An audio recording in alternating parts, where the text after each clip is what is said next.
या कैसे चेक करें कि मेरा वेरिफिकेशन बचा है, कुछ मिस्टेक आई है नहीं आई है। फिजिकल वेरिफिकेशन और ई वेरिफिकेशन कौन सा लेना चाहिए? मैंने ई वेरीफाई किया, अभी तक हुआ नहीं, मैं चले जाऊँ क्या फिजिकली कॉलेज में? दे देंगे क्या मुझे?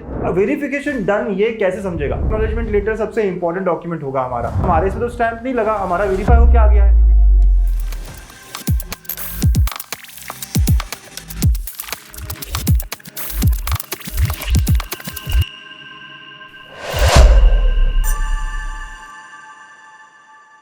हेलो बच्चों, वेलकम टू गणित अंक। फॉर्म फिलिंग प्रोसेस चल रहा है। बहुत सारे लोगों ने फॉर्म फिल कर लिए, स्क्रूटिनी सेंटर जाकर या ई स्क्रूटिनी सेंटर के लिए अप्लाई किया होगा, तो उस केस में वेरिफिकेशन हमारा हो गया है, होना बाकी है। ऐसे कुछ अलग अलग स्टेटस होंगे।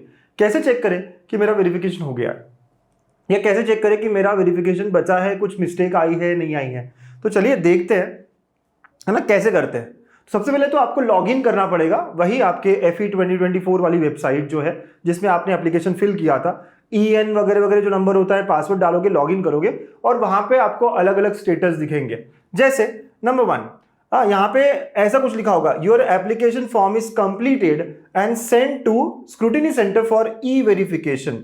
मतलब e scrutiny, it will be verified soon. अगर इस बच्चे ने ई वेरिफिकेशन के लिए अप्लाई किया हो, ई स्क्रूटिनी के लिए अप्लाई किया हो, तो बोल रहा है कि यार सेंट है और इट विल बी वेरीफाइड सून। अब बच्चे यहाँ पे थोड़े डर जाते हैं, सर मैंने 3 दिन पहले 2 दिन पहले दिया, अभी तक नहीं वेरीफाई हुआ। देखिए वहां पे उनके पास भी बहुत लोड होता है, राइट? तो वो करेंगे, आराम से करेंगे, अब चिंता मत करिए, है ना। अभी तो दिन है, 24 तारीख है ना हमारी लास्ट डेट, तो हो जाएगा। और लास्ट ईयर भी ऐसे हुआ था, 3-3 4-4 दिन लगे थे। आपको बस बार बार देखना है कि मेरा ई वेरीफाई हुआ है क्या, कोई मिस्टेक तो नहीं आई है ना, ये चेक करते रहना है। बट आपका जो स्टेटस है अभी समझ में आ रहा होगा आपको कि एप्लीकेशन आपकी तरफ से पूरा हो चुका है, वेरिफिकेशन के लिए जा चुका है, ठीक है, ओके। सर फिजिकल वेरिफिकेशन और ई वेरिफिकेशन कौन सा लेना चाहिए? कुछ लोग अगर अभी कंफ्यूज होंगे तो मैं कहूंगा फिजिकल वेरिफिकेशन सबसे इजी है, क्योंकि आप जाते हो कॉलेज में और 30 मिनट्स में सारा हो जाता है। हाँ, आप जाते हो, अब पहले तो आपको स्लॉट बुक करना पड़ेगा आसपास के कोई कॉलेज का, और वहां जाते हो, स्लॉट बुक किया हुआ है तो आपके स्लॉट में आपको इजीली हो जाता है सारा। और कुछ गलतियां भी हो तो वही की वही बता देता है कि यार ये सर्टिफिकेट नहीं चल रहा है, तो 30 मिनट्स में समझ में आ जाता है कि यार क्या हो रहा है, हुआ या नहीं हुआ, कोई प्रॉब्लम तो नहीं आई। वही in that case e verification के लिए it might take some time, लेकिन जिन बच्चों ने ऑलरेडी अप्लाई कर दिया है ई वेरीफाई करने के लिए, तो डोंट वरी, ई स्क्रूटिनी अगर आप कर रहे हो, डोंट वरी, आएगा। 2-3 दिन लग जाते हैं, 4 दिन लग जाते हैं। और लास्ट ईयर तो ऐसे हुआ था कि बहुत लोड बढ़ गया था ई स्क्रूटिनी का, तो सीटी सेल ने अलाउ किया था, ये सीटी सेल ने कहा था कि you can change from e scrutiny to physical, right? तो ऐसा हुआ था लास्ट ईयर, तो इस बार भी आपको शायद मौका मिल जाए, है ना, ई वेरिफिकेशन से आप फिजिकल वेरिफिकेशन के लिए तरफ जा पाओगे। अगर बहुत लोड बढ़ता है, अगर सीटी सेल के पास और अगर ना कर पाए तो इट विल अलाउ, ठीक है, ओके। तो सर मैंने चेंज करना चाहिए नहीं करना चाहिए, बाद में सोचो, अभी तो आप ई स्क्रूटिनी के लिए गए हो, तो ई स्क्रूटिनी थोड़े दिन और इंतजार करो और आ जाएगा, ठीक है, ओके बच्चा। तो आई एम वेरी श्योर, क्योंकि कुछ मुझे बच्चे कह रहे हैं कि सर मैंने ई वेरीफाई किया, अभी तक हुआ नहीं, मैं चले जाऊँ क्या फिजिकली कॉलेज में? दे देंगे क्या मुझे? मैं कहता हूँ शायद कुछ कॉलेजेस इसको नहीं टॉलरेट करेंगे और नहीं अलाउ करेंगे। कुछ कॉलेजेस हो सकता है कर भी ले, लेकिन अगर आपने ई स्क्रूटिनी के लिए अप्लाई किया तो wait for it for some days, है ना, सिंपल सी बात यह है, ठीक है। अब जब हम ई स्क्रूटिनी करते हैं और अगर उसमें कभी कोई दिक्कत आ जाती है, तो जब आप लॉगिन करते हो तो आपको ऐसे कुछ लिख कर आता है, राइट? ई स्क्रूटिनी वालों को, है ना, फिजिकल वालों को नहीं आएगा ऐसे कुछ, फिजिकल वालों को तो वही के वही बता दिया जाता है। तो ई स्क्रूटिनी वालों को क्या बोला जाता है कि following discrepancy are found in your application, revert back your application form. तो ऐसे सब लिखकर आता है यहाँ पे, है ना, यहाँ पे रजिस्ट्रेशन डेट क्या है, एप्लीकेशन फॉर्म स्टेप, कौन से स्टेप में प्रॉब्लम है, क्या डिस्क्रिपेंसी इन, क्या डिस्क्रिपेंसी है वो, और नेम वेम गलत है, और यहाँ पे आपको क्लिक करना होता है और एडिट करना होता है। या जब हम लॉगिन करते हैं ई स्क्रूटिनी वाले बच्चे, है ना, तब आपको ये दिखेगा, लॉगिन करने के बाद वहां पे दिखेगा कुछ, है ना, नीचे आता है लॉगिन वगैरह फॉर्म सबमिशन के नीचे डिस्क्रिपेंसी करके, ठीक है। तो वहां पे आपको फिर से एडिट करके फॉर्म को फिल करना होता है, फिर से आपको अपडेट करना होता है जो भी इंफॉर्मेशन है वो। और अगर कोई कंफ्यूजन हो तो आपको सीटी सेल को कॉल करना होगा, ठीक है, ओके सर। अच्छा, तो वो तो हो गया। क्वेरी वगैरह अगर आती है तो मोस्ट ऑफ द लोगों की शायद ना आए, क्योंकि डॉक्यूमेंट सही हो। अब जो भी फिजिकल गए हो या ई वेरीफाई किया हो, है ना बच्चा लोग, वेरिफिकेशन डन ये कैसे समझेगा? एक, आपको मैसेज आएगा आपके फोन नंबर पे, आपको ईमेल भी आएगा, ऐसा मैसेज आएगा कि application form with this application ID has been confirmed by this log in and verify the acknowledgement, ऐसा कुछ आएगा।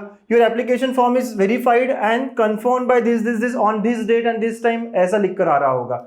आप लॉगिन करिए, लॉगिन करने पे आपको ग्रीन कलर में दिखने लग जाएगा कि your application form is verified and confirmed by this, right. तो ऐसा दिख रहा है, मतलब कि हमारा वेरिफिकेशन भी हो चुका है, हमारी तरफ से सारे स्टेप्स हो चुके हैं।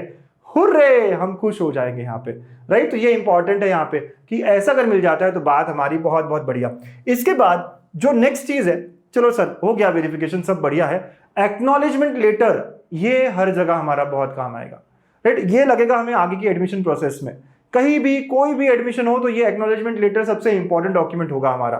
तो एक्नॉलेजमेंट लेटर आपको कॉलेज ने दिया होगा प्रिंट करके, जिसपे आपको स्टैंप लगाया होगा यहाँ और यहाँ, ठीक है। जो फिजिकल गए होंगे उन्हीं को स्टैंप मिला होगा, जो ई स्क्रूटिनी करने गए, कुछ बच्चों ने मैसेज किया मुझे सर हमारे इसमें तो स्टैंप नहीं लगा, हमारा वेरीफाई हो क्या आ गया है। तो ई वेरिफिकेशन में स्टैंप वगैरह नहीं लगेगा, लेकिन वो करेक्ट है ना, कोई प्रॉब्लम नहीं है उसमें, बट यहाँ पे स्टैंप लगा के दिया होगा, ठीक है। तो ये है हमारा सबसे इंपॉर्टेंट एप्लीकेशन। यहाँ पे लिखा होता है देखो, रिसीट कम एक्नॉलेजमेंट, राइट, रिसीट कम एक्नॉलेजमेंट। तो ये हमारा डॉक्यूमेंट है जो हमें अब आगे हमेशा लगेगा। ये बताता है कि कौन कौन से डॉक्यूमेंट्स आपने वेरीफाई किए, everything it is there on this acknowledgement letter, ठीक है बच्चों। तो बहुत बच्चों को ये डाउट था कि एक्नॉलेजमेंट लेटर होता क्या है, तो ऐसा कुछ है, हाँ यस। और ई वेरिफिकेशन जिसने किया होगा वहां पे प्रिंट एक्नॉलेजमेंट लेटर का ऑप्शन आपको मिलेगा, आप प्रिंट कर सकते हो, रख सकते हो, ठीक है। अब इसका कलर प्रिंट करूं, ये प्रिंट करूं, वो प्रिंट करूं, इससे कोई फर्क नहीं पड़ता, आप ब्लैक एंड व्हाइट भी रखोगे, कोई दिक्कत नहीं है, ठीक है बच्चा लोग। अब सर वेरिफिकेशन हो गया, एक्नॉलेजमेंट लेटर मेरे पास है, अब मैं क्या करूं, व्हाट नेक्स्ट। अगला प्रोसेस है प्रोविजनल मेरिट लिस्ट, है ना बच्चों।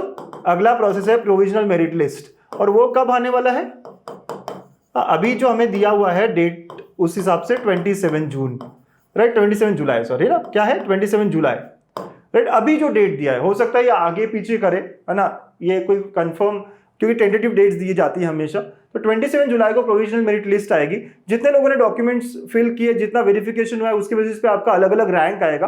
क्या क्या आता है क्या क्या नहीं आता है वो अगले वीडियोस में देखेंगे, प्रोविजनल मेरिट लिस्ट में क्या मिलने वाला है हमें, ठीक है। और इसके अलावा yes, you can start with engineering basics, है ना, जो कि हमने शुरू कर लिया है ना। तो सर बहुत टाइम है, कुछ पढ़ लेते हैं, यस। तो हमने ऑलरेडी इंजीनियरिंग बेसिक्स स्टार्ट करा है ना, इंजीनियर्स मेरे हो बच्चों, इंजीनियर्स, राइट। तो हमने फ्री वाले सेशंस ऑलरेडी स्टार्ट कर दिए हैं, यूट्यूब पे हम मंडे ट्यूसडे वेडनेसडे को मिल रहे हैं 11 बजे लाइव। और अगर आपने मिस कर दिया हो तो आप फ्री बेसिक में जाइए, वहाँ सारे वीडियोस भी है, उसके नोट्स भी है और उसके क्विजेस भी है, राइट। तो थोड़ा स्टार्ट कर लो, एक यूनिट हमने ऑलरेडी उसके बेसिक्स कर लिए हैं, ठीक है। मजा बहुत आ रहा है हम लोगों को, ठीक है। कहाँ मिलेगा, गणितंक ऐप, गणितंक की वेबसाइट, सब जगह मिलेगा।